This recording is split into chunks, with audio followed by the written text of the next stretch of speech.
மனசுல அம்புட்டு என்ன கவலை? அப்படி பாடுனீங்க? பாடுனா பாரம் குறையும்னு சொல்லுவாங்க, அதனால பாடுனேன். முதல் மரியாதை படம் தொடங்குறப்ப பல கடன் தொல்லைகளில் பாரதிராஜா இருந்ததாகவும், அதோட இந்த படத்தில் நடித்து முடிச்சுட்டு இந்த படம் எனக்கு சுத்தமாக பிடிக்கல அப்படிங்கிற மாதிரி சிவாஜி கணேசன் நடந்துக்கிட்டதாகவும் சில தகவல்கள் உண்டு. என்ன காரணம்னா, அது வரைக்கும் மேக்கப் போட்டு நடிச்சுக்கிட்டு இருந்த சிவாஜி கணேசன் இயல்பான தோட்டத்தில் நடித்தா எப்படி ரசிகர்கள் ஏற்றுப்பாங்க அப்படிங்கிற பயம்தான் அவருக்கு. உண்மையிலே சொல்றேன், உன் கை பக்குவத்தை சாப்பிடும்போது எனக்கு எங்க ஆத்தா ஞாபகம் வரும். இளையராஜாவை பொறுத்த வரைக்கும் படத்தோட கதை கேட்ட பின்னாடி தான் படத்துக்கு இசையமைக்க சம்மதம் தெரிவிப்பார். அதே போல இந்த முதல் மரியாதை படத்தோட கதையை கேட்டதும் அரை மனதோடவே பாரதிராஜாக்காக இந்த படத்துக்கு இசையமைக்க ஒத்துருக்காரு. படம் ஷூட்டிங் எல்லாம் முடிஞ்சதுக்கப்புறம் ரீ ரெக்கார்டிங் சமயத்தில் கூட பிடிக்காமல தான் கம்போஸ் செஞ்சிருக்காரு.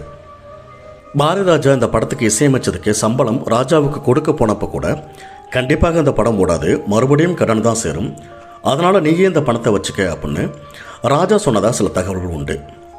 அப்படி பிடிக்காமலேயே ராஜா இசையமைச்ச பாடல்களும் பின்னணி இசையும் இப்போ வரைக்கும் கொண்டாடப்படுறது மிகப்பெரிய ஆச்சரியம்தான்.